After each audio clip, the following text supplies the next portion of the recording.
The gunshot echoed through the saloon just as Rose Kincaid was reaching for another whiskey glass behind the bar. And when she turned around, the most powerful man in Fort Laramie, Wyoming, lay dead on the floor with blood pooling beneath his expensive suit. The year was 1878, and Rose had been working at the Golden Spur Saloon for 3 months, ever since her father had died and left her with nothing but debts and a reputation for being too stubborn for her own good. She was 22 years old. With auburn hair she kept pinned up and green eyes that missed nothing, which turned out to be her greatest curse that October evening. She saw everything. The way Samuel Garrett had been playing cards with Judge Morrison and Sheriff Dalton, how the judge had accused him of cheating, the flash of rage on Garrett's weathered face, and then the moment when he drew his pistol and shot the judge point-blank in the chest. Time seemed to stop as the judge crumpled to the floor. The saloon, which had been filled with laughter and piano music moments before, fell into a silence so complete Rose could hear her own heartbeat thundering in her ears. Every eye in the room turned to look at Samuel Garrett, who still held his smoking pistol, and then to the dead judge sprawled among the scattered cards and poker chips. Rose's hands trembled as she set down the glass she had been holding. Samuel Garrett was not just any man. He owned half the land in the county, controlled the cattle trade, and had enough money to buy whatever he wanted, including people. His eyes swept the room, taking stock of who had witnessed his crime, and when his gaze landed on Rose, she felt ice water flood her veins. "Self-defense," Garrett announced to the room, his voice steady and authoritative. "You all saw it. The judge drew on me first." Rose's mouth opened before she could stop herself. "That is not what happened." The words hung in the air like a death sentence. Garrett's eyes narrowed, and the temperature in the room seemed to drop 10 degrees. Around her, Rose could feel the other patrons shifting uncomfortably, suddenly very interested in their drinks or the floorboards. No one was going to back her up. No one ever stood against Samuel Garrett and lived to talk about it. Sheriff Dalton, who had been sitting at that very card table, stood up slowly. He was in Garrett's pocket. Everyone knew it, and the way he looked at Rose now was not protective but calculating. "Now, Miss Kincaid, you must be mistaken. The light in here plays tricks on the eyes." "I saw what I saw," Rose said, her voice steadier than she felt. "The judge never drew his weapon. Garrett shot him in cold blood because he was losing at cards." A muscle twitched in Garrett's jaw. He holstered his pistol with deliberate slowness, and Rose became acutely aware that she was alone in this. The saloon owner, Marcus Webb, had disappeared into the back room the moment the shot rang out. The other girls who worked there had melted into the shadows. The dozen or so men drinking and gambling were suddenly very focused on minding their own business. "I think you need to reconsider your statement, Miss Kincaid," Garrett said softly, but there was steel beneath the silk of his tone. "Grief can make a person confused. Perhaps you should take some time to rest and clear your head." "My head is perfectly clear," Rose said, even as her hands gripped the bar to keep them from shaking. "And I know what I saw." Sheriff Dalton moved toward her, his expression almost pitying. "Miss Kincaid, I am going to have to ask you to come down to the office tomorrow to give a formal statement. But I think you should think very carefully about what you say. This is a tragic accident, nothing more. It was murder." The word fell like a stone into still water, sending ripples of tension through the room. Garrett's face darkened, and he took a step toward the bar. "You are making a very serious accusation against a respected member of this community. I hope you understand the consequences of bearing false witness." Rose understood perfectly. She understood that by morning, everyone in this room would suddenly remember events exactly as Garrett wanted them remembered. She understood that the judge, who had been trying to clean up corruption in Fort Laramie, was now dead, and the one man who might have stood against Garrett's power was lying in a pool of his own blood. She understood that she was in terrible danger. But she also understood that if she stayed silent, if she let fear make her a liar, then she would lose the last piece of her father that remained, the part of her that he had raised to stand up for what was right, no matter the cost. "I understand perfectly, Mr. Garrett," she said quietly. "And my statement will not change." For a moment, she thought he might shoot her right there. His hand moved toward his pistol, and she braced herself for the impact. But then the saloon doors swung open, and a tall figure stepped inside, boots hitting the wooden floor with a solid thud. The newcomer was a cowboy, trail dusty and tired-looking, with dark hair that needed cutting and eyes the color of weathered denim. He wore a gun on his hip like most men in these parts, but there was something different about the way he carried himself, a quiet confidence that had nothing to prove. He took in the scene with one sweeping glance: the dead judge, the tense standoff, Garrett's hand hovering near his weapon, and Rose behind the bar looking like a cornered animal. "Seems like I walked into something," the cowboy said, his voice a low drawl that somehow cut through the tension like a knife through butter. His eyes settled on Rose, and something in his expression shifted. "This lady looks like she could use a drink. Mind if I buy her one?" Garrett's attention swung to the newcomer, irritation flashing across his face. "This is none of your concern, stranger. Move along." The cowboy did not move. Instead, he walked to the bar with measured steps, keeping his hands visible and away from his gun, but not looking away from Garrett either. "Name is Travis Logan. Just rode in from Montana. Been on the trail for 3 weeks, and I am about as thirsty as a man can get." He looked at Rose with eyes that seemed to see right through her brave facade to the terror beneath. "What is your name, Miss Rose?" she managed to say. "Rose Kincaid, Miss Kincaid." Travis tipped his hat to her, a gesture so normal and polite in the midst of the chaos that Rose felt something loosen in her chest. "Whiskey, if you please, and whatever you are having." She poured with shaking hands, aware that every second counted, that Garrett was still watching her with those cold, calculating eyes. But Travis Logan positioned himself between her and the rest of the room, not obviously, not threateningly, but in a way that made it clear anyone who wanted to get to her would have to go through him first. Sheriff Dalton cleared his throat. "We have had an incident here tonight, Mr. Logan. Judge Morrison was killed in self-defense by Mr. Garrett when the judge drew on him during a card game." Travis took a long swallow of his whiskey, his eyes never leaving the sheriff's face. "That's so. Funny thing about self-defense. Usually, both men have their guns out when it is done. The judge still have his weapon holstered." The question was casual, almost lazy, but it cut right to the heart of the matter. Rose saw Garrett's jaw clench, saw the sheriff's eyes dart nervously between the two men.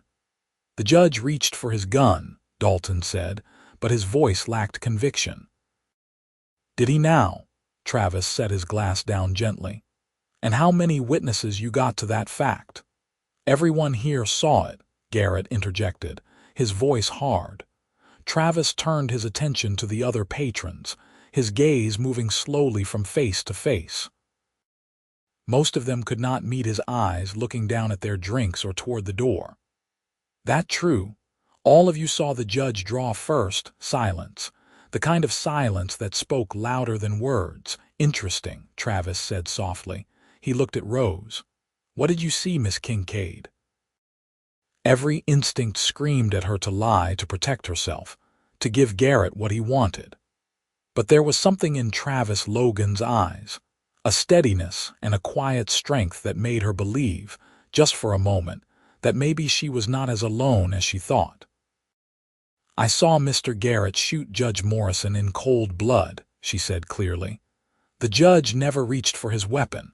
It was murder. The room erupted in chaos. Garrett lunged toward the bar, shouting that she was a liar, that she would regret this.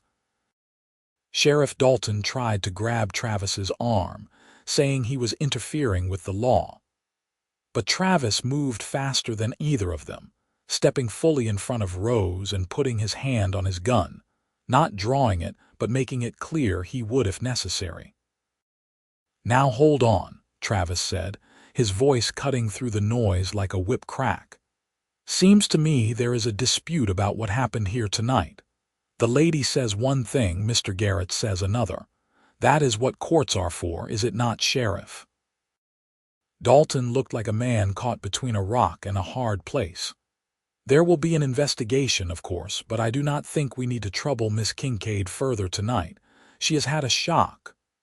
"I agree completely," Travis said, his tone deceptively mild.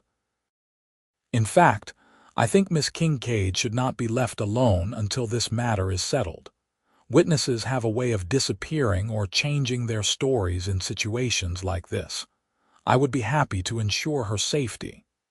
"Now wait just a minute," Garrett snarled. "Who the hell do you think you are, riding into town and interfering in matters that do not concern you?" Travis met his gaze levelly. "I am just a cowboy who does not like seeing women threatened. Call it a character flaw." The two men stared at each other, and Rose could feel the violence hanging in the air like summer lightning, ready to strike. But there were too many witnesses now, too many eyes watching to see what Garrett would do. If he killed Travis Logan in cold blood, even his money and power might not save him from a rope. Finally, Garrett stepped back, smoothing down his vest with hands that trembled slightly with rage. "This is not over, Miss Kincaid. Not by a long shot. You think hard about your statement tonight. Think real hard about what is true and what is not." "I know what is true," Rose said quietly. Garrett's eyes promised retribution, but he turned and stalked out of the saloon, his boots heavy on the wooden floor. The door swung shut behind him, and slowly the other patrons began to disperse, nobody wanting to be associated with what had just happened. Sheriff Dalton lingered a moment longer, his expression troubled. "Mr. Logan, I do not know what your game is, but you just made a powerful enemy," Dalton said. "Would not be the first time," Travis replied evenly. The sheriff shook his head and followed Garrett out into the night. Within minutes, the saloon had cleared out completely, leaving only Rose and Travis and the dead judge on the floor. Marcus Webb finally emerged from the back room, looking pale and shaken. "Miss Kincaid, I think you should gather your things," he said, not meeting her eyes. "I cannot have you working here anymore. It is too dangerous for business." Rose had expected this, but it still felt like a blow. "I understand." "I will send someone for the judge," Webb continued, already heading for the door, clearly wanting nothing more to do with any of this. Within moments, he too was gone, and Rose was left standing behind the bar with a stranger who had just risked his life for her. "You should not have done that," she said quietly, looking at Travis. "You do not know what you have gotten yourself into. Samuel Garrett owns this town. He will kill you for what you just did." Travis drained the rest of his whiskey and set the glass down with a soft click. "Maybe so, but I could not stand by and watch him threaten you. That is not the kind of man I am. You do not even know me." "No," he agreed, his blue eyes steady on hers. "But I know right from wrong, and I know what I saw when I walked through those doors. You were telling the truth, were you not?"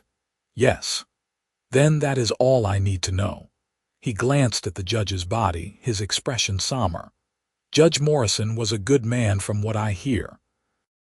Came out here trying to bring some law and order to the territory. He deserved better than this. You knew him. Met him once, about a year back. He helped me out of a tight spot in Cheyenne. Said if I ever needed anything, I should look him up." Travis's mouth twisted in a bitter smile. Guess I am a bit late for that. Rose felt tears prick her eyes, the enormity of the situation finally crashing down on her. A man was dead. She had just made an enemy of the most powerful person in the county. She had lost her job, and she had nowhere to go and no one to turn to. I need to leave town, she said, more to herself than to Travis. Tonight, before Garrett decides to silence me permanently. Where will you go? She laughed, a hollow sound. I have no idea. I have $15 to my name and no family, but staying here is suicide. Travis was quiet for a moment, studying her face. I have a small spread about 20 miles south of here. Nothing fancy, just a cabin and some land I have been working. You could stay there until this blows over. I cannot ask you to do that. You have already done too much. You are not asking. I am offering. His voice was firm, leaving no room for argument. Besides, I have a feeling Garrett is not going to let this go. You need someone watching your back, and I do not see anyone else stepping up for the job. Rose wanted to refuse, wanted to maintain some shred of dignity and independence. But the truth was, she was terrified and alone, and Travis Logan was the only person who had shown her a moment of kindness in a town full of cowards and bought men. Why are you doing this? She asked. Really? Travis was silent for a long moment, his eyes distant. I had a sister once, Sarah. She witnessed something she should not have, and when she tried to tell the truth about it, no one believed her, no one protected her. She died before she saw 20. His jaw tightened. I was not there to help her. But I am here now, and I will be damned if I let the same thing happen to you. The raw pain in his voice made Rose's heart ache.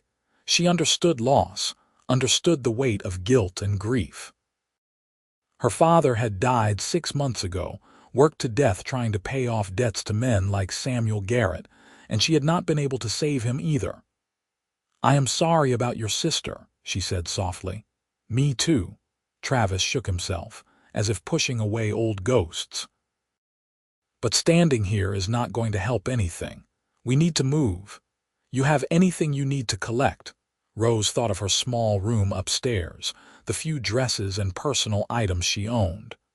I have a bag in my room. It will only take a minute. Make it fast. I will wait here. She hurried upstairs, her heart pounding.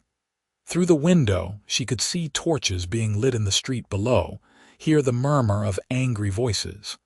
Garrett was already working the crowd, already spreading his version of events. By morning, she would be the villain in this story, the hysterical woman who falsely accused an innocent man. Or she would simply be dead. Rose grabbed her carpet bag and stuffed her belongings into it, not bothering to fold anything. A few dresses, her mother's silver brush, her father's pocket watch, the last photograph of her family taken before consumption claimed her mother and brother. Everything that mattered could fit in one small bag. It was a depressing realization. When she came back downstairs, Travis was standing by the window, watching the street with the careful attention of a man who had learned to spot danger before it arrived. He turned as she approached, taking her bag from her hand without asking. There is a crowd forming, he said. We need to go out the back. They slipped through the kitchen and into the alley behind the saloon. The night air was cool, carrying the scent of horses and dust and the promise of autumn. Travis led her to where his horse was tied, a sturdy-looking bay gelding that nickered softly at their approach. We are going to have to ride double until we get clear of town, Travis said, swinging her bag onto the horse and securing it. Think you can manage? I am not some delicate flower, Mr. Logan. I grew up on a farm. A ghost of a smile crossed his face. Travis, if we are going to be dodging bullets together, you might as well call me by my given name. Rose, she said, though he already knew it. He mounted first, then reached down and pulled her up behind him with surprising ease. Rose wrapped her arms around his waist, feeling the solid warmth of him, the steady beat of his heart against her cheek. It had been a long time since she had felt safe, even for a moment, and she let herself lean into that feeling as Travis urged the horse into a quiet walk down the alley. They made it 3 blocks before the shouting started. Someone had seen them, raised the alarm. Travis did not waste time looking back. He kicked the horse into a gallop, and suddenly they were flying through the darkened streets of Fort Laramie, past shuttered buildings and startled night wanderers. Behind them, Rose could hear the thunder of pursuing hooves, the angry shouts of men who wanted her silent. Travis guided the horse with expert hands, taking turns that Rose would never have attempted in full daylight, cutting through yards and jumping fences. The bay was a fine animal, sure-footed and fast, but their pursuers were gaining, spreading out to cut off their escape routes. "Hold on," Travis shouted over the wind, and Rose tightened her grip as he turned the horse sharply into a narrow gap between 2 buildings. They emerged on the far side near the edge of town, where the buildings gave way to open prairie, and Travis let the horse have its head. They rode hard into the darkness, putting distance between themselves and Fort Laramie. Rose risked a glance back and saw torches bobbing in the distance, heard the fading shouts of frustrated men. But Travis knew the land, knew every gully and dry creek bed, and he used that knowledge to lose their pursuers in the vast Wyoming night. After what felt like hours but was probably only 40 minutes, Travis finally slowed the horse to a walk. They were somewhere in the emptiness between settlements, surrounded by nothing but grassland and stars. Rose's arms ached from holding on, and she was breathing hard, her heart still racing from the chase. "Are we safe?" she asked. "For now, they will not be able to track us in the dark." Travis's voice was calm, but she could feel the tension in his body, the alertness of a man who knew danger was never far away. "We will rest the horse for a bit, then keep moving. I want to be at my place by dawn." They rode in silence for a while, the horse's hooves making soft sounds in the dry grass. Above them, the Milky Way stretched across the sky like a river of light, so bright out here away from town that Rose felt she could reach up and touch it. It was beautiful and terrible at the same time, this vast emptiness that could hide so much violence and pain. "Thank you," she said finally, "for everything. I know I have said it before, but I mean it. You saved my life back there." "You saved your own life by telling the truth," Travis said. "Most people would not have had that kind of courage." "I do not feel very courageous. I feel terrified. Being brave does not mean you are not scared. It means you do the right thing even when you are scared half to death." He paused. "My sister used to say that. She was braver than anyone I have ever known." Rose heard the pain in his voice and tightened her arms around him, a gesture of comfort. She felt him take a deep breath, felt some of the tension leave his shoulders. "Tell me about her," Rose said softly. "If you want to." For a long moment she thought he would not answer. Then, quietly, he began to speak. "Sarah was 2 years younger than me. Pretty as a picture, smart as a whip, and stubborn as a mule. Our parents died when I was 18 and she was 16, and I tried my best to take care of her, but I was just a kid myself. We were living in Missouri, and I was working as a ranch hand to keep food on the table. Sarah got a job as a seamstress for a wealthy family in town." He paused, and Rose waited, knowing this story did not have a happy ending. The son of the family, he was a real piece of work. Thought he could do whatever he wanted because his father had money. He forced himself on Sarah.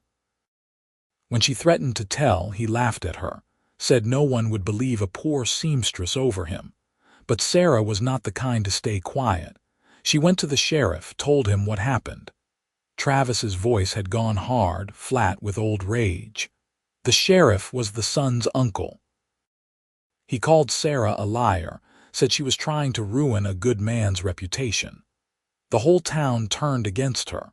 They called her terrible names, said she was trying to extort money from the family. I wanted to kill the bastard, but Sarah begged me not to. She said violence would only make things worse. What happened? Rose asked, though she could already guess. She hanged herself 3 weeks later, left a note saying she could not live in a world where the truth meant nothing. His voice broke on the last word, and Rose felt her own eyes fill with tears. I am so sorry, Travis. After she died, I left Missouri. Could not stand to be in that town anymore, could not stand to see those people who had driven her to it. I have been drifting ever since, working ranches, moving on when things got complicated.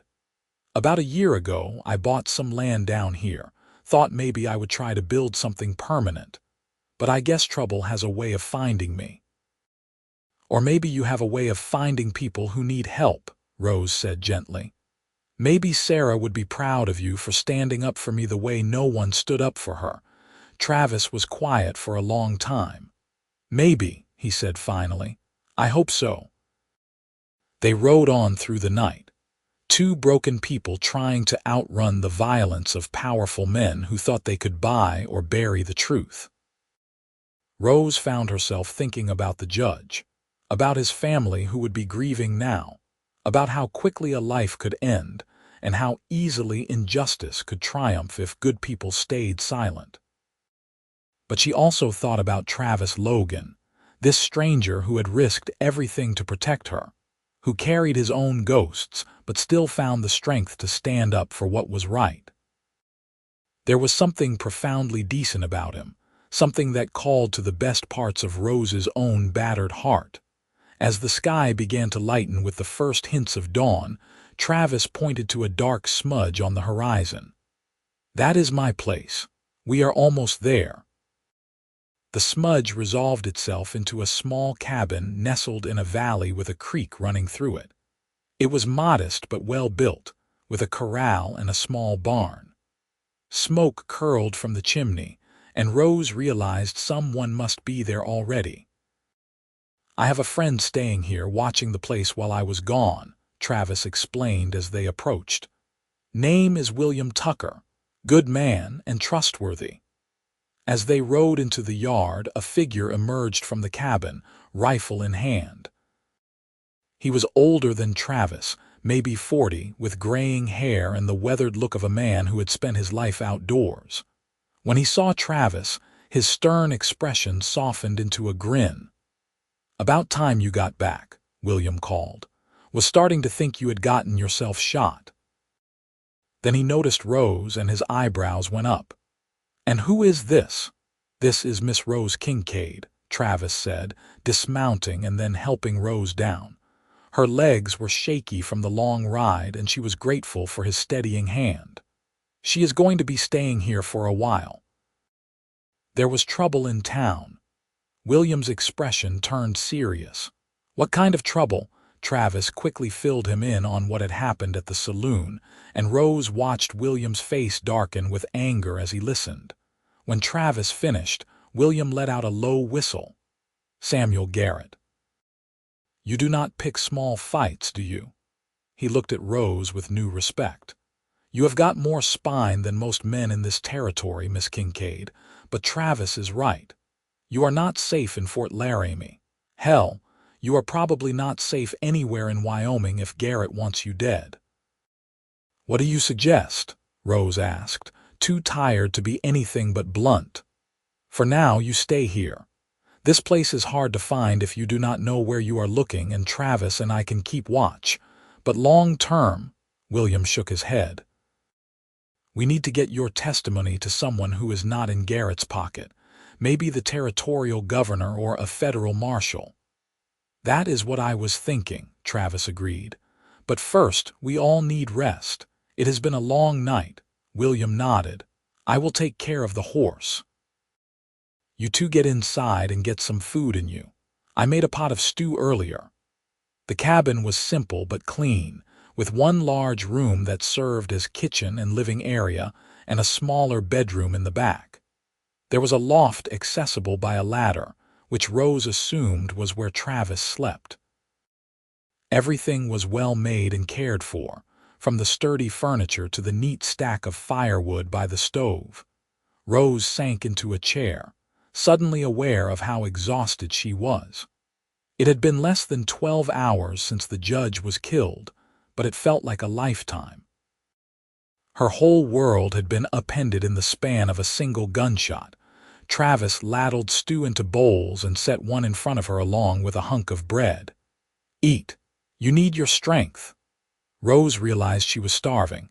She could not remember the last time she had eaten. She dug into the stew, barely tasting it but grateful for the warmth and substance. Travis sat across from her, eating his own portion, and for a while neither of them spoke. William came in after tending to the horse and joined them at the table. "So, what is the plan?" he asked Travis. "First thing is to keep Rose safe. Second is to figure out how to get her testimony to someone who can do something about it." Travis rubbed his face, exhaustion catching up with him.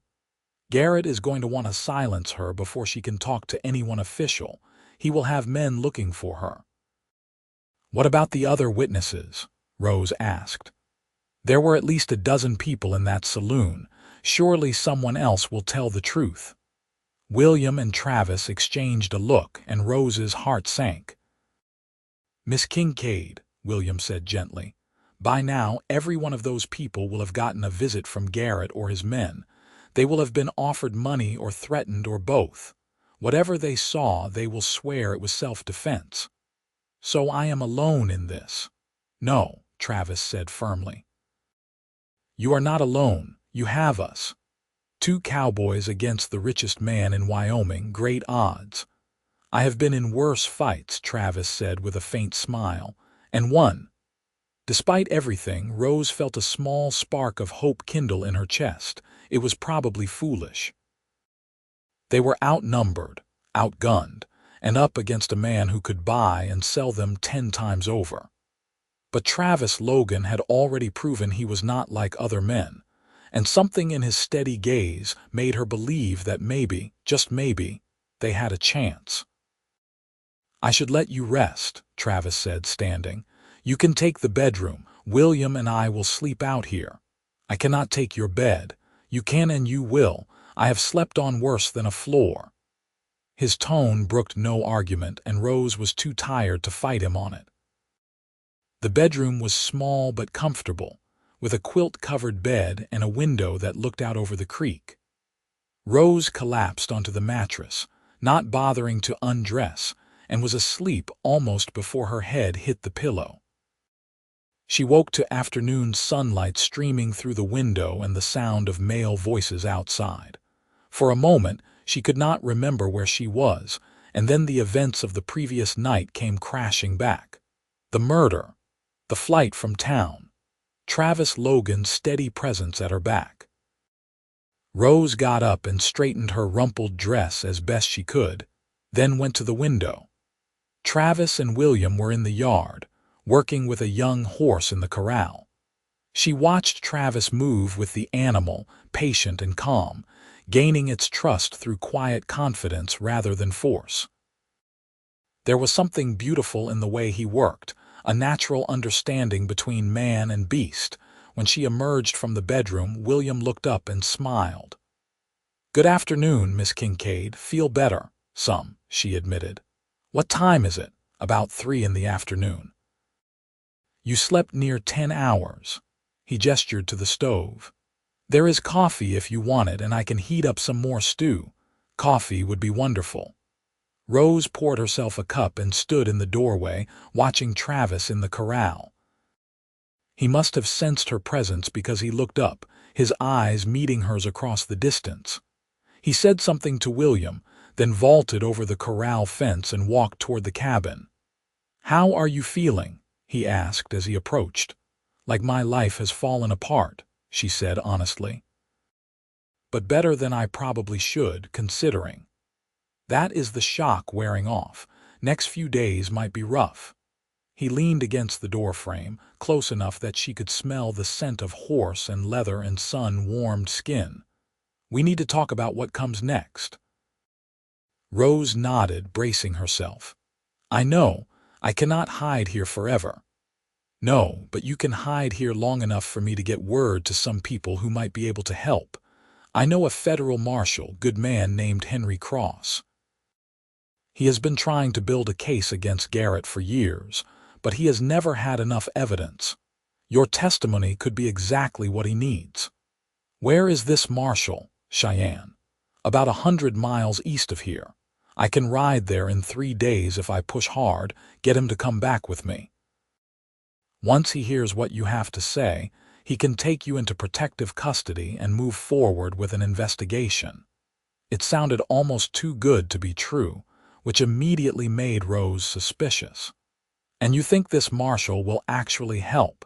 That he is not in Garrett's pocket like everyone else?" "Henry Cross is the most honest lawman I have ever met. Took a bullet last year because he would not look the other way when a rich man's son was beating prostitutes to death. If anyone will stand up to Garrett, it is him." Rose wanted to believe him, but trust was a luxury she could no longer afford. Still, what choice did she have? "When would you leave?" "Tomorrow morning, first light. William will stay here with you, keep you safe while I am gone." "That is a lot of riding for someone who just got back from Montana." Travis shrugged. "I have done worse, and this is important." "Why?" The question burst out before Rose could stop it. "Why are you doing all of this?" "I know you told me about your sister, but this is more than just making up for not being there for her. You could have walked away at any point. You still could. Why are you risking your life for someone you just met?" Travis was quiet for a long moment, his blue eyes searching her face. "Honestly, I do not entirely know. When I walked into that saloon and saw you standing there, so scared but so determined to tell the truth anyway, something in me just knew I could not let them hurt you. Maybe it is because you remind me of Sarah. Maybe it is because I am tired of watching bad men win. Or maybe," his voice softened, "maybe it is because when I look at you, I see someone worth fighting for." Rose's breath caught in her throat. There was something in his eyes, something warm and intense that made her heart race in a way that had nothing to do with fear. She barely knew this man, but she felt drawn to him in a way she had never experienced before, like recognizing someone she was supposed to meet. "I am worth fighting for," she repeated, her voice barely above a whisper. "Yes." No hesitation, no doubt, just simple certainty. They stood there in the doorway, the afternoon sun warm on their faces, and Rose felt something shift between them. It was too soon, too fast, too dangerous to feel this way about someone she had known for less than a day. But danger had a way of stripping away pretense and politeness, leaving only raw truth. And the truth was, she felt safer with Travis Logan than she had felt in years. "Then I guess you better come back safe from Cheyenne," she said, managing a small smile. "I would hate for you to get shot on my account. I will do my best." He reached out and very gently tucked a strand of hair behind her ear. The touch sent electricity through her skin. "You just keep your head down and stay close to the cabin while I am gone. William is a good shot and a better friend. He will not let anything happen to you." "I can shoot too," Rose said. "My father taught me when I was 12. I am not helpless." Something like approval flickered in Travis's eyes. "Good. A woman who can handle a gun is worth her weight in gold out here." William called from the corral, needing help with the young horse, and Travis stepped away reluctantly. Rose watched him go, then went back inside the cabin, her thoughts churning. Everything was happening so fast. 24 hours ago, she had been just another saloon girl trying to make enough money to survive.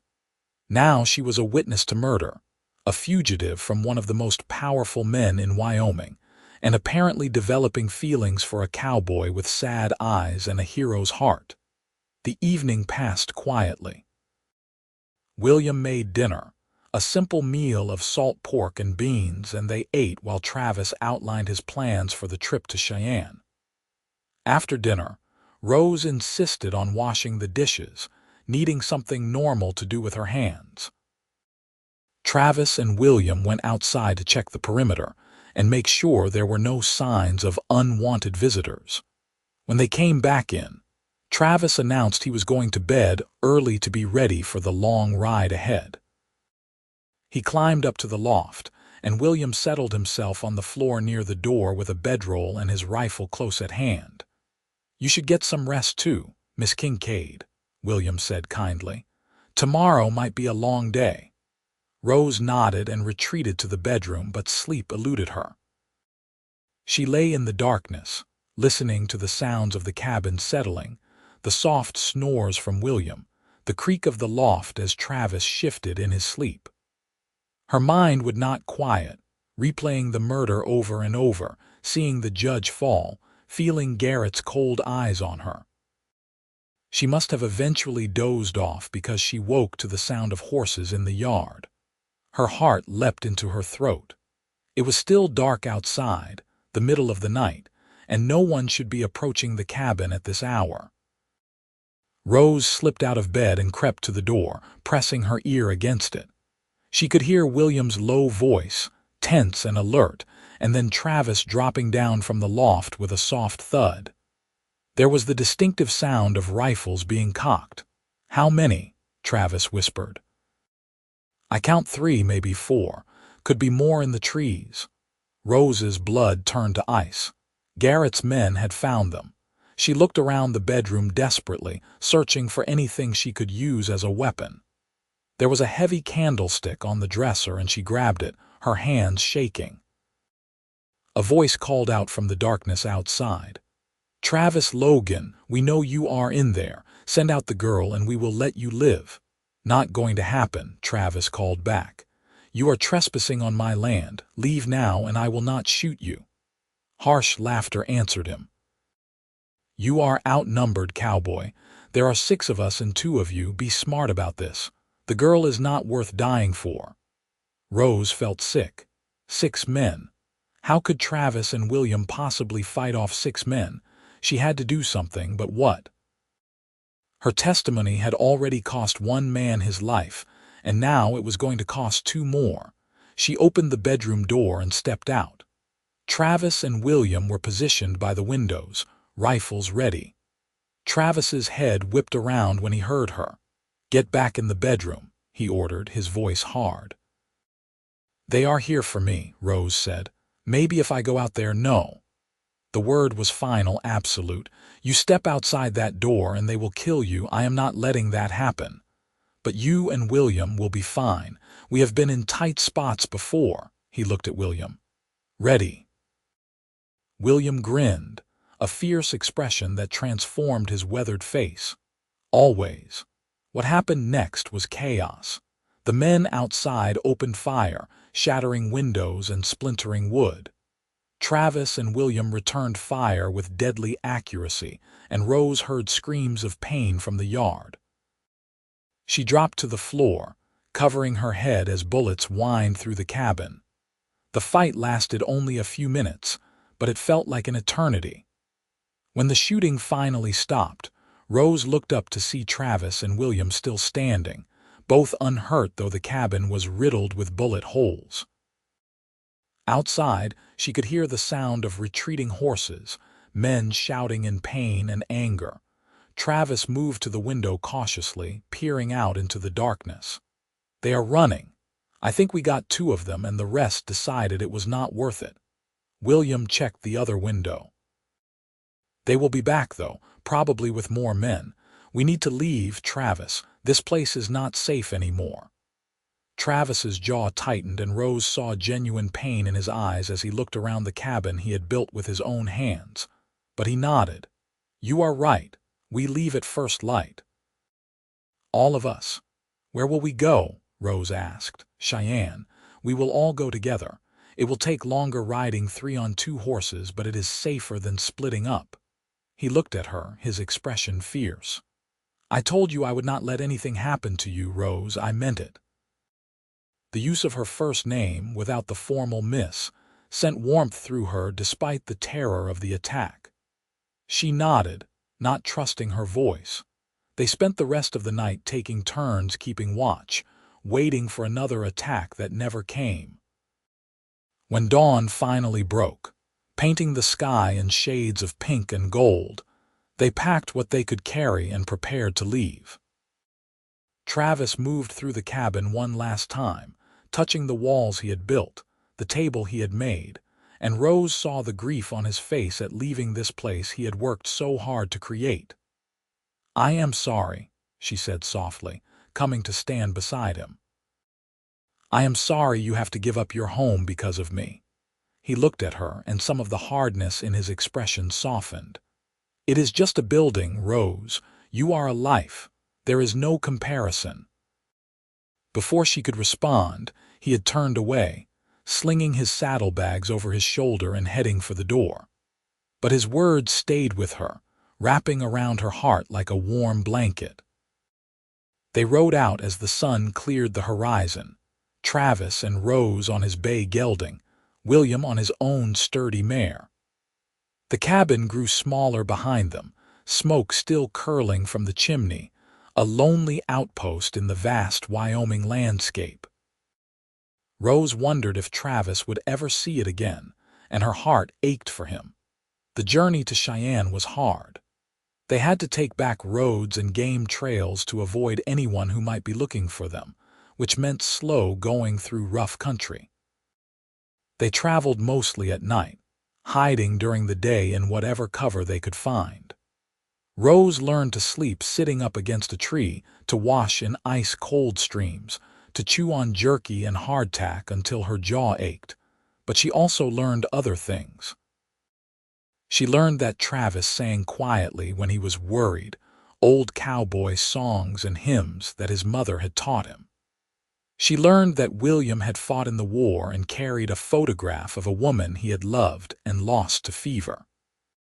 She learned that both men, despite their rough exteriors, were gentle and kind, treating her with a respect and care that she had rarely experienced. And she learned that she was falling in love with Travis Logan. It happened gradually, and then all at once, the way the sun rises slowly and then suddenly floods the world with light. It was in the way he always made sure she got the best sleeping spot, the way he talked to her like she had a brain and opinions worth hearing, the way his eyes softened when he looked at her. It was in the quiet moments around the campfire when they would talk about their pasts, their dreams, their fears. One night, about halfway to Cheyenne, they stopped in a small grove of cottonwood trees near a creek. William took first watch, leaving Travis and Rose alone by the fire. The night was cool, autumn turning toward winter, and Rose shivered despite her shawl. Without a word, Travis moved closer and draped his coat around her shoulders. It smelled like him, leather and sage and something uniquely Travis, and Rose pulled it tighter around herself. "Thank you," she said. "You are cold. It is not a big sacrifice."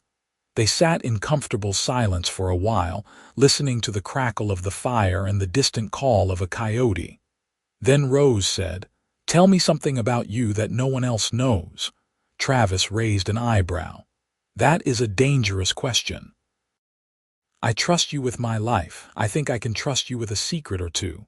He smiled at that, a real smile that transformed his whole face. "All right, something no one knows." He thought for a moment. "I wanted to be a teacher when I was young, loved books, loved learning. I used to think I would go east, get an education, come back and open a school. What happened? Life happened. My parents died and I had to work to take care of Sarah. Then she died and I just did not see the point anymore. Seemed easier to keep moving, keep my head down, not get attached to anything or anyone." He looked at her. "Until now." Rose's heart skipped a beat. "Until now," Travis reached out and took her hand, his calloused fingers warm against hers. "Rose Kincaid, You are the most remarkable woman I have ever met. You are brave and honest and stubborn as hell, and somewhere along this crazy journey I have gone and fallen in love with you." The words hung in the air between them, precious and terrifying. Rose felt tears prick her eyes, but they were good tears, happy tears. "That is a dangerous thing to say to a woman who is being hunted by killers," she managed. "Maybe, but I have learned that life is too short to leave important things unsaid." He squeezed her hand. "You do not have to say anything back. I know this is not exactly the best time or place for declarations of love. I just needed you to know. Travis." Rose shifted closer to him, her free hand coming up to touch his face, feeling the rough stubble on his jaw. "I have fallen in love with you too. I did not mean to, I did not want to, but I have." His eyes searched hers as if confirming the truth of her words, and then he was kissing her. It was gentle at first, tentative, asking permission. Rose answered by kissing him back, pouring all her fear and hope and desperate affection into that contact. His arms came around her, pulling her close, and for a moment the whole dangerous world fell away.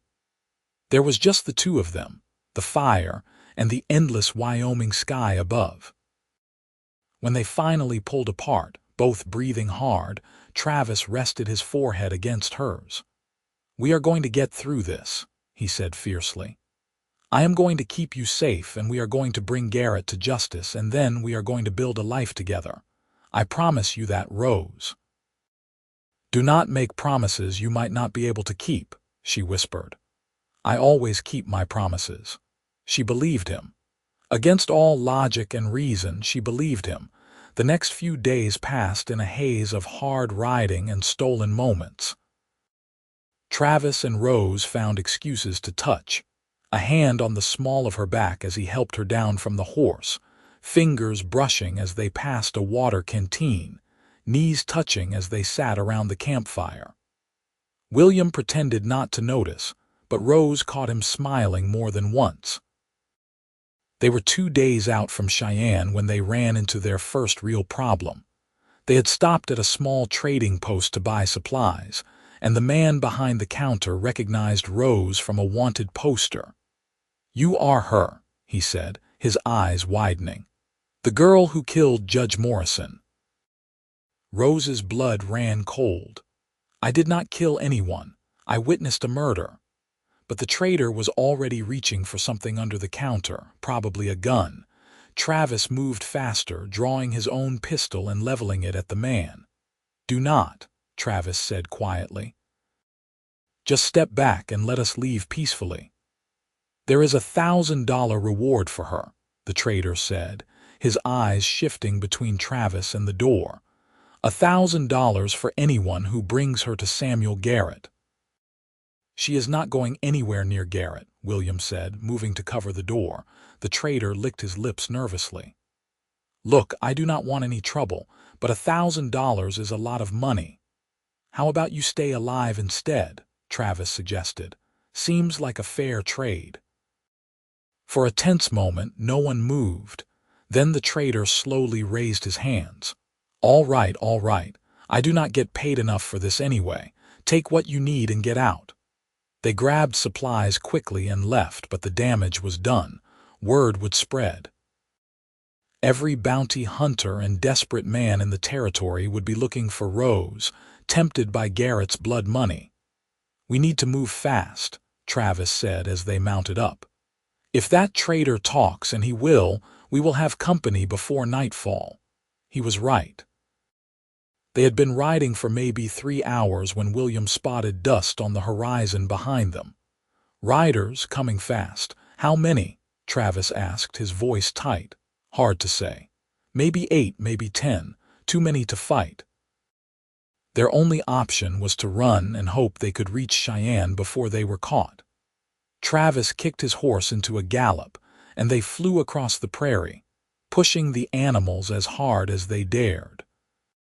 But Garrett's men had fresh horses, and Travis and William's mounts were tired from days of hard travel. Slowly, Inexorably, the pursuers gained ground. Rose could see them now, a line of dark figures against the setting sun, and her heart sank. They were not going to make it. "There," William shouted, pointing to a rocky outcropping ahead. "We can make a stand there." It was not much, but it was better than being caught in the open. They reached the rocks and dismounted, grabbing their rifles and what ammunition they had. Travis pulled Rose behind a large boulder, his face grim. "Stay down," he ordered. "No matter what happens, you stay down. Travis, promise me, Rose." She looked into his eyes and saw fear there, real fear, but also determination. "I promise." The bounty hunters came on fast, whooping and hollering like it was a game. They stopped just out of rifle range, spreading out in a loose semicircle. Their leader, a big man with a scar across his face, called out, "We do not want any trouble with you boys. Just give us the girl and you can ride away with your lives." "Not happening," Travis shouted back. "Come on now, be reasonable. That is a lot of guns against 3 people. You cannot win this." "Maybe not, but we will take at least half of you with us. You willing to die for Garrett's money?" That gave them pause. Rose could see the bounty hunters conferring among themselves, arguing. Finally, the scarred leader called back. "Mr. Garrett said he wants her alive if possible, but he will settle for her body if that is all we can manage. Your choice, Cowboy." Rose felt sick. This was what her life had been reduced to, a price on her head and men willing to kill for it. She thought about Sarah, Travis's sister, who had faced something similar. The difference was, Rose was not alone. She had Travis and William, 2 good men willing to fight for her. "What do we do?" William asked quietly. Travis was silent for a moment, his jaw working. Then he said, "Rose, can you ride?" "Yes, but there is a draw about a 1/4 mile south of here. If you can get to your horse and ride hard, you might be able to slip away while they are focused on us." "No." The word came out fierce and absolute. "I am not leaving you. Rose, listen to me." "No, you listen to me, Travis Logan. I have spent my whole life watching people abandon each other when things get hard. My mother died and my father gave up on living.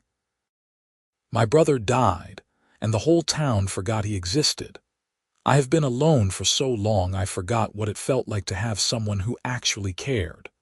And now I have found you, and I will be damned if I am going to run away and leave you to die for me." Travis looked at her and 100 emotions flickered across his face. "You are the most stubborn woman I have ever met. You already knew that." Despite the desperate situation, he smiled. Then he kissed her, hard and fast and full of promise. "All right, then we fight.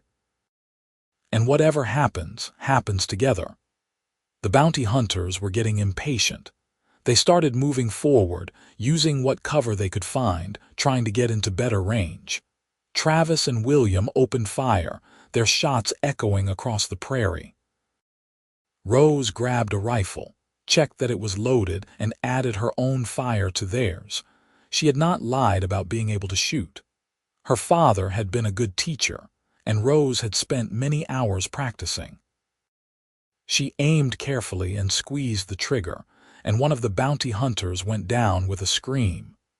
The others scattered, taking cover, and the battle began in earnest. For what felt like hours but was probably only 30 minutes, they held their position. Rose reloaded and fired until her ears rang and her shoulder ached from the rifle's kick. Travis was a rock beside her, calm and efficient, never wasting a shot. William covered their flank, his aim true despite his age, but they were running low on ammunition, and the bounty hunters knew it. They started getting bolder, moving closer, and Rose knew it was only a matter of time before they were overrun. Then from the east, a new sound, the thunder of many hooves. Rose's heart sank, thinking it was more of Garrett's men, but Travis let out a whoop of relief. "The cavalry," he shouted. Actual cavalry. Rose looked and saw a column of blue-uniformed soldiers riding hard toward them, led by an officer on a white horse. The bounty hunters saw them too, and deciding this was not worth fighting the United States Army, turned and fled. The cavalry rode past in pursuit, but the officer stopped, dismounting and approaching their position with his hand raised in peace. He was young, maybe 30, with serious brown eyes and the bearing of a professional soldier. "Are you all right?" he asked. "We are now, thanks to you," Travis said, lowering his rifle. "Captain, your timing is impeccable." "Lieutenant James Morgan," the officer corrected. "We are out of Fort Russell, escorting a supply wagon to Fort Laramie. We heard the shooting and came to investigate." His eyes landed on Rose. "Is this the woman everyone is looking for?" "Rose Kincaid." Rose's heart sank. Even the Army knew about her, but Travis stepped between them protectively. "She is under our protection, Lieutenant, and she is innocent of any crime. She is a witness to a murder committed by Samuel Garrett." Lieutenant Morgan's expression hardened. "Samuel Garrett. I know that name. He has been causing problems for the Army, cheating on beef contracts, selling rifles to hostile tribes. We have been trying to build a case against him for months." "Then you need to hear what Miss Kincaid has to say," William interjected. "She saw him murder Judge Morrison in cold blood." The lieutenant's eyes widened. "Judge Morrison is dead. When did this happen?" 6 days ago, in Fort Laramie." Morgan cursed under his breath. "The judge was a good man.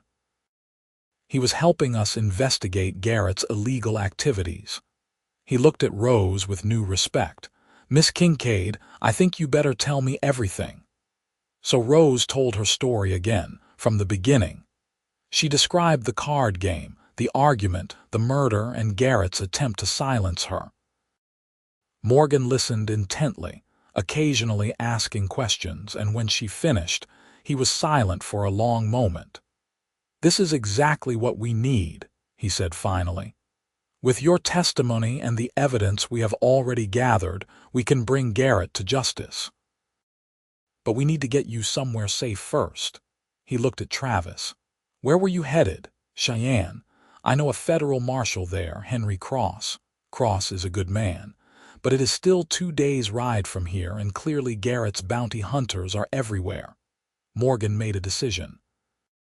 "I am sending half my men to escort you to Fort Russell. It is only about 50 miles southeast of here, and once you are on Army property, Garrett's men will not dare follow. From there, we can send word to Marshal Cross and coordinate a proper investigation." It was the best option they had, and Travis knew it. "We appreciate the help, Lieutenant. Just doing my duty." Morgan turned and started issuing orders to his men. Within minutes, they were mounted up and riding hard for Fort Russell, surrounded by a protective cordon of blue uniformed cavalry. Rose rode with Travis, her arms around his waist, and for the first time in days, she felt something like hope. Maybe they really were going to get through this. Maybe Garrett would face justice for what he had done. Maybe she and Travis would get their chance at a life together. They reached Fort Russell late the next day. A sprawling military installation with whitewashed buildings, and a parade ground where soldiers drilled in precise formation. Rose was given a room in the officers' quarters, a small but clean space with a real bed and a window that looked out over the mountains. After days of sleeping rough, it felt like unimaginable luxury. Lieutenant Morgan arranged for Rose to give a formal deposition, which was recorded and signed by multiple witnesses. He also sent a telegraph to Marshal Cross in Cheyenne, explaining the situation and requesting his assistance. The marshal's response came back within hours. He was on his way and would arrive in 2 days. Those 2 days were strange. Rose was safe, truly safe for the first time since the murder, but she also felt trapped. She could not leave the fort without an armed escort, and even though everyone was polite and respectful, she could feel the weight of their stares. She was famous now, the woman who dared to accuse Samuel Garrett, and people did not quite know what to make of her. Travis stayed close, refusing to leave her alone unless absolutely necessary. They spent hours talking, learning about each other in a way they had not had time for during their flight across Wyoming. Rose learned that Travis could read Latin and Greek, taught by his mother who had been a schoolteacher. Travis learned that Rose could play the piano and had once dreamed of being a concert performer before her family fell into poverty. On the second evening, Travis took her for a walk around the fort's perimeter. The sun was setting, painting the sky in shades of orange and purple, and the air was crisp with the promise of approaching winter. "What will you do after this is over?" Travis asked. "After Garrett is brought to justice." Rose had been thinking about that question a lot. "I do not know. I cannot go back to Fort Laramie, that is certain. Maybe I will go east, try to start over somewhere no one knows my name." Travis stopped walking and turned to face her. "Or you could stay here, in Wyoming, with me." Her heart skipped a beat. "Travis, you lost your home because of me. I cannot ask you to. You are not asking. I am offering." He took her hands in his blue eyes intense. "Rose, I meant what I said before. I love you. I want to build a life with you. We can start over, find a new piece of land, build a new home, together." "I have nothing to offer you," Rose said, tears pricking her eyes. "No money, no dowry, nothing but trouble and a price on my head. You have yourself. That is more than enough." He pulled her closer. "I know this is fast. I know we have only known each other a week. But when you have been through what we have been through, you learn what matters. And you matter to me, Rose, more than anything." Rose looked up at this good, brave man who had risked everything for her, and she knew she would never find anyone better. "Yes," she whispered. "Yes, I will stay. I will build a life with you." Travis kissed her then, tender and sweet and full of promise, and Rose felt like her heart might burst from the sheer joy of it. They had been through hell together, and somehow, impossibly, they had found love in the midst of it all. Marshal Henry Cross arrived the next afternoon, a tall, lean man in his 50s with silver hair and eyes that missed nothing. He listened to Rose's testimony, examined Lieutenant Morgan's evidence against Garrett, and nodded grimly. "I have enough to arrest him," Cross said. "Hell, I have enough to hang him. But actually getting him in custody is going to be the trick. Garrett has money and men, and he is not going to come quietly." "So what do we do?" Travis asked. "We set a trap. We let it be known that Miss Kincaid is willing to recant her testimony in exchange for her safety. We arrange a meeting, somewhere public where Garrett will feel safe, and when he shows up, we arrest him." Cross looked at Rose. "It means using you as bait, Miss Kincaid." "I would not ask if there was another way." Rose felt fear curl in her stomach, but she forced it down. She had come this far. She was not backing down now. "What do you need me to do?" The plan was set in motion. Word was leaked through carefully chosen channels that Rose Kincaid, tired of running and scared for her life, was willing to meet with Samuel Garrett and tell him what he wanted to hear. The meeting would take place in 3 days at a hotel in Cheyenne, a very public location where Garrett would not expect a trap. Those 3 days were tense. Travis barely left Rose's side, and she could see the worry eating at him. The night before they were scheduled to leave for Cheyenne, he pulled her aside. "You do not have to do this," he said. "We can disappear, change our names, go to California or Oregon, start over where Garrett will never find us. We would spend the rest of our lives running and looking over our shoulders," Rose said gently. "Is that the kind of life you want? I want you safe. And I will be safe. We have the marshal, the army, a whole plan. Garrett is not going to hurt me. You do not know that." Rose cupped his face in her hands, forcing him to meet her eyes.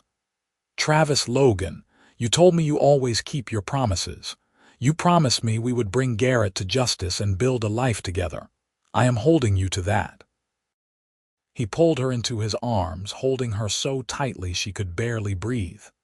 "I love you," he whispered fiercely. "If anything happens to you, it will not. We have been through too much to fail now." But even as she said the words, Rose felt a tremor of fear. They were betting everything on this plan, and if it went wrong, if Garrett suspected a trap, she would be the one to pay the price.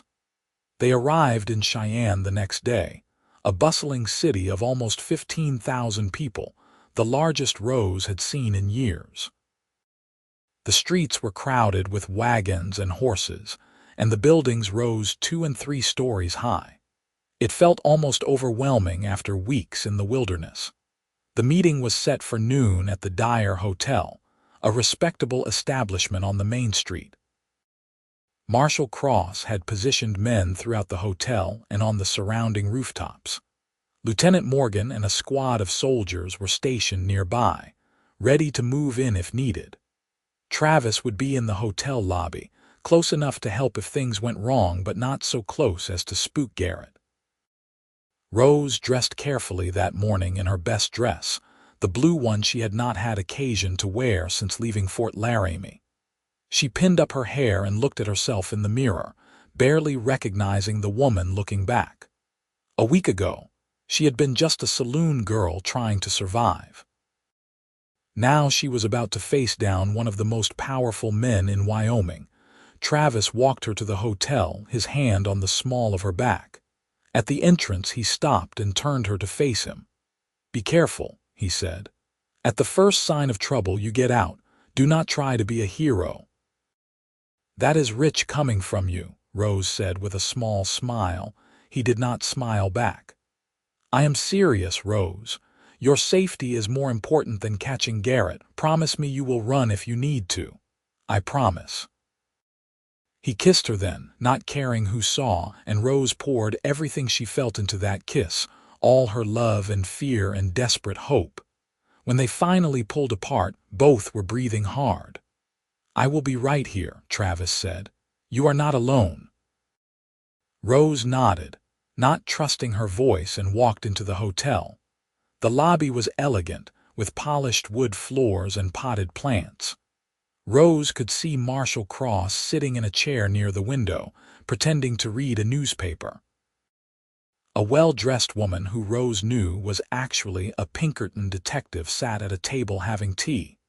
Everything was in place. Rose made her way to the small private dining room that had been reserved for the meeting. She was early, intentionally so, wanting to be settled and calm when Garrett arrived. She ordered coffee from the waiter and tried not to let her hands shake as she lifted the cup to her lips. At precisely noon, Samuel Garrett walked into the room. He looked older than Rose remembered, with more silver in his hair and deeper lines around his eyes. But he still carried himself with that arrogant confidence, the certainty of a man who believed he could buy or bully his way out of any situation.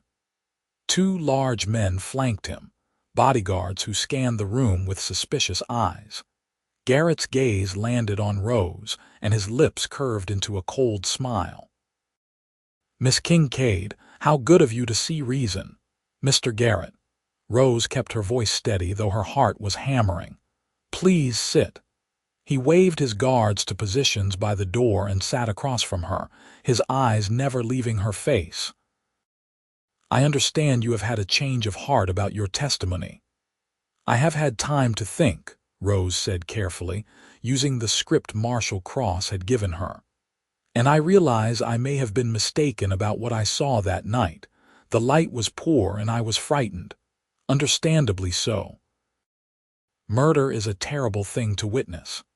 His voice was smooth as silk, but his eyes were cold as a snake's. "So you are prepared to make a new statement, one that reflects the truth of the situation?" "That depends." Garrett's smile widened, though it did not reach his eyes. "On what, my dear?" "On what you are willing to offer in return for my cooperation." He sat back, looking pleased. "Ah, so we are negotiating. I appreciate a woman who understands her value. Let us say $5,000 and safe passage out of Wyoming, enough to start a new life somewhere far away from here." 10,000, Rose said, forcing herself to sound greedy. "And I want it in cash today before I make any statement." Garrett's eyes narrowed. "That is a lot of money, Miss Kincaid. My testimony is worth a lot. Without it, you hang. With it, you go free. Seems like 10,000 is a bargain." For a long moment, Garrett studied her, and Rose felt sweat trickle down her back. If he suspected anything, if he realized this was a trap, she was as good as dead. His guards would kill her before Marshal Cross could intervene. Then Garrett smiled. "Very well, 10,000 it is." He reached into his coat, and Rose tensed, half expecting him to pull a gun. But he produced a leather wallet instead and began counting out bills. "However, I want something in return, something more than just your silence." "What?" "I want you to testify that Travis Logan forced you to lie about me, that he has some grudge against me and convinced you to make false accusations." Garrett's eyes glittered with malice. "I want that cowboy to hang for what he has done." Rose felt ice flood her veins. This was not part of the plan. If she agreed, she would be signing Travis's death warrant. But if she refused, Garrett would know something was wrong. "Why do you care about Travis Logan?" she asked, buying time. "Because he made a fool of me in front of the entire town. Because he helped you escape. Because men like him think they can stand up to men like me and win." Garrett leaned forward, his voice dropping to a whisper. "I am going to destroy him, Miss Kincaid. The only question is whether you help me or die alongside him." Rose looked into his eyes and saw the truth. He was never going to let her live. The money was a lie, the safe passage a fantasy. The moment she gave him what he wanted, his guards would put a bullet in her and claim she attacked Garrett. He would get away with murdering the judge and murdering her, and Travis would be blamed for it all. She had to warn the marshal, had to signal that things had gone wrong. But before she could move, one of Garrett's guards pulled his gun. "Boss, something is not right. That man by the window, he has been watching us." Garrett's head whipped around, and Rose saw the moment he recognized Marshal Cross. Rage and fear flashed across his face, and he lunged across the table, grabbing Rose by the throat. "Trap," he snarled. "You set a trap for me." You little Rose could not breathe, could not scream. Black spots danced across her vision. But then the door burst open and Travis was there, his gun drawn, his face twisted with fury. "Let her go," he roared. Everything happened at once. Garrett's guards opened fire. Marshal Cross and his men rushed the room. Travis shot one of the guards, the man dropping with a cry of pain. The second guard turned his gun on Travis, but Rose, desperate and terrified, grabbed the coffee pot from the table and smashed it into Garrett's face. He released her with a howl and she fell to the floor, gasping for air. More shots. The sound of running feet. Soldiers poured into the hotel, Lieutenant Morgan in the lead. Garrett tried to run, but Marshal Cross tackled him to the ground, slapping irons on his wrists. "Samuel Garrett, you are under arrest for the murder of Judge Morrison," Cross announced, "and for attempted murder of Rose Kincaid." Garrett was screaming, cursing, promising to destroy them all, but his words had no power now. The marshal hauled him to his feet and dragged him toward the door, where a prison wagon waited. Travis dropped to his knees beside Rose, gathering her into his arms. "Are you all right? Did he hurt you?" Rose's throat was bruised and her voice came out as a croak, but she managed to say, "I am all right. We did it. We got him." Travis held her so tightly she could barely breathe, but Rose did not care. They had survived. Against all odds, they had brought a murderer to justice and lived to tell about it. The trial of Samuel Garrett was the biggest news in Wyoming territory for months. People came from all over to see the powerful cattle Baron brought low, to watch as witness after witness testified to his crimes. Rose took the stand and told her story clearly and calmly, never wavering even when Garrett's expensive lawyers tried to tear her apart. Travis sat in the gallery every day, his presence giving her strength. The jury deliberated for less than an hour before returning a guilty verdict. Garrett was sentenced to hang for the murder of Judge Morrison. Justice, slow and imperfect as it was, had finally been served. In the aftermath, Rose found that her life had changed completely. She was famous now, the brave woman who had stood up to corruption and won. Newspapers wrote articles about her. People wanted to shake her hand and hear her story. It was overwhelming and exhausting, and all Rose wanted was to disappear somewhere quiet and build the life Travis had promised her. 2 weeks after the trial ended, they did exactly that. Travis bought a piece of land about 30 miles southwest of Cheyenne, near the Laramie River. It was beautiful country, with good water and grass for cattle. Together, with help from William Tucker and a few other friends Travis had made over the years, they built a house. It was larger than the cabin Travis had lost, with 2 bedrooms and a real kitchen and windows that faced the mountains. Rose planted flowers in the yard and learned to bake bread in the wood stove. Travis started building a herd, buying cattle when he could afford them, and working harder than any man Rose had ever known. They were married in the spring of 1879 in a simple ceremony at the church in Cheyenne. Rose wore a white dress that she had sewn herself, and Travis wore his best suit, looking so handsome that Rose felt her heart skip a beat when she saw him waiting at the altar. William stood as best man, and Lieutenant Morgan, who had become a good friend, gave Rose away since she had no family of her own. As they said their vows, promising to love and honor each other until death parted them, Rose thought about how far they had come. From that terrible night in the saloon to this perfect moment, they had faced danger and death and despair.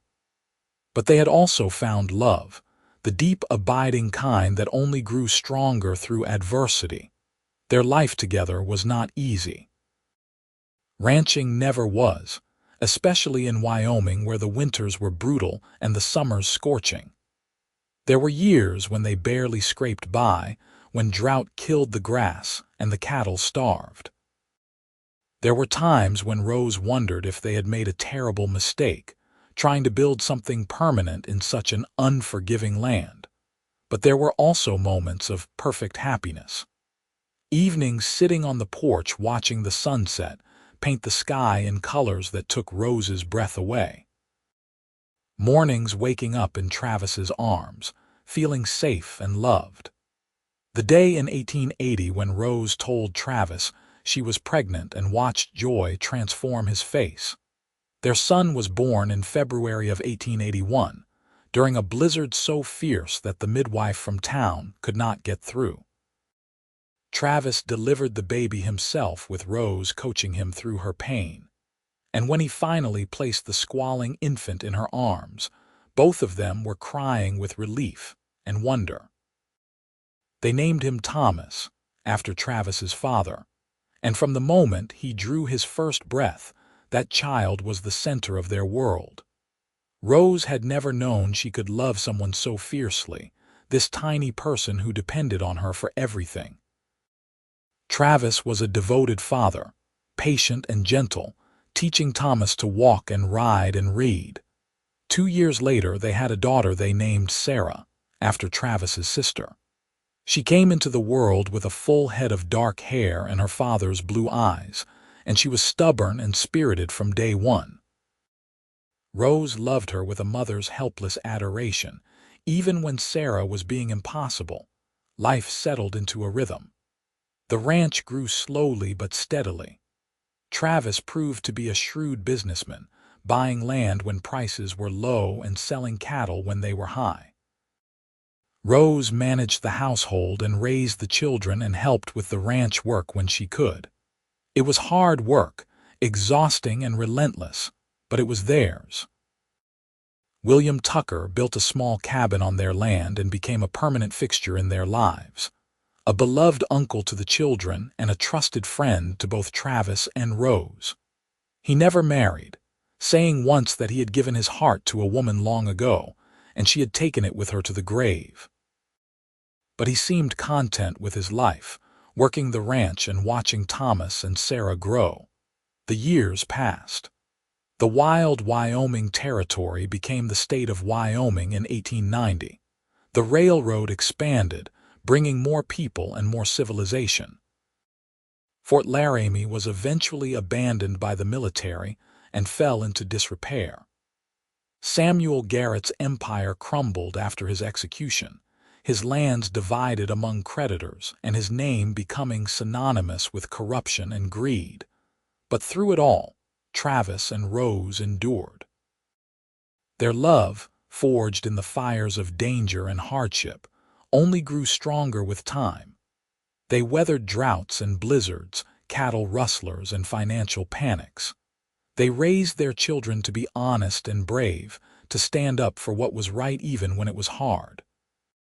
Thomas grew into a thoughtful young man who loved books and learning, eventually becoming a lawyer and working to reform the very laws his parents had once fought against. Sarah, as stubborn as her mother and as brave as her father, married a rancher and ran her own spread with an iron will and a kind heart. On their 20th anniversary, Travis took Rose back to Cheyenne, to the hotel where they had confronted Garrett. The building was still there, though it had been remodeled and expanded over the years. They had dinner in the very room where Rose had nearly died, and afterward, Travis took her hand. "You ever regret it?" he asked. "Any of it? Standing up to Garrett, going through everything we went through?" Rose thought about the question seriously.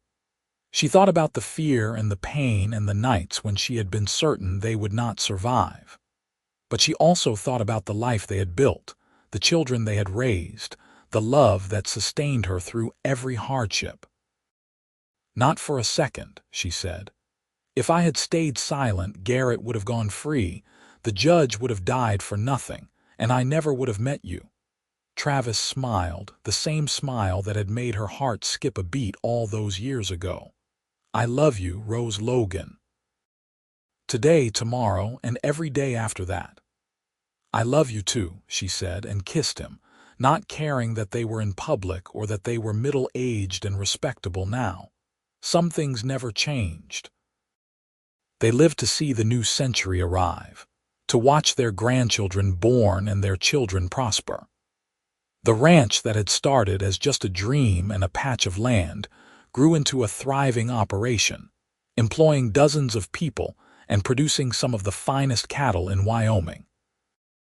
In 1920, when Rose was 64 and Travis was 66, they sold the ranch to Thomas and moved to a smaller house in Cheyenne. They were tired of the hard work of ranching, ready to enjoy their remaining years in comfort. Travis spent his time reading and writing, working on a memoir about the old days that was never quite finished. Rose volunteered at the library and taught piano to children, finally getting to share the music she had always loved. They died within 6 months of each other in 1925, Travis first and then Rose, who could not bear to live without the man who had been her partner and her love for nearly 50 years. They were buried side by side in the Cheyenne cemetery, under a headstone that read simply, "Travis and Rose Logan." They lived with courage and died with honor. Their children and grandchildren gathered for the funeral, and the pastor spoke of lives well lived and love that endured all trials. But the real tribute came from the people who lined the streets as Rose's casket was carried to the cemetery, ordinary folks who remembered the story of the brave woman who had stood up to Samuel Garrett and the cowboy who had protected her. They remembered because stories like that mattered, Stories about ordinary people doing extraordinary things, about standing up for what was right no matter the cost. Thomas Logan, holding his own grandchildren's hands, looked at his parents' grave and thought about everything they had taught him. About courage and love and integrity. About building a life that meant something, not in terms of money or power, but in terms of character and connection. As he walked away from the cemetery that day, Thomas made a silent promise to honor his parents' memory by living the values they had taught him. And he did, as did Sarah, and their children after them, passing down the story of the night in the saloon when Rose Kincaid witnessed a murder and the cowboy who made sure she lived to tell about it. Because in the end, that was what mattered. Not the money or the land or the fame, but the truth that had been spoken and the love that had endured. Travis and Rose had taken broken pieces, a man haunted by his sister's death, and a woman with nothing to her name but courage, and built something beautiful and lasting. They had faced down evil, and won not through violence or wealth, but through simple, stubborn refusal to let injustice triumph. Their story became legend in Wyoming, told and retold until it was hard to separate fact from fiction. But the core of it remained true. She was the only witness, and every man in town wanted her silent, except one cowboy. And that cowboy loved her enough to risk everything, and she was brave enough to let him. It was a love story, yes, but it was also a story about justice and courage and the power of one person speaking truth in a world that wanted them silent. It was a reminder that even in the darkest times, when corruption and violence seemed to rule, there were still people willing to stand up and fight. And that, more than anything, was the legacy Travis and Rose left behind. Not just a family or a ranch or even their names on a headstone, but the knowledge that one person, armed with nothing but truth and courage, could change the world. That love could bloom even in the harshest conditions. That good could triumph over evil, though the cost might be high and the battle long. Their story ended, as all stories must, with death. But it also lived on in the hearts and minds of everyone who heard it, a beacon of hope and a reminder that heroes were not always the richest or the strongest, but sometimes just ordinary people who refused to look away when they witnessed injustice. Travis and Rose Logan had lived and loved and fought for what was right, and in doing so, they had created something that would last far longer than any monument or fortune. A legacy of courage, truth, and enduring love that would inspire generations to come. The end.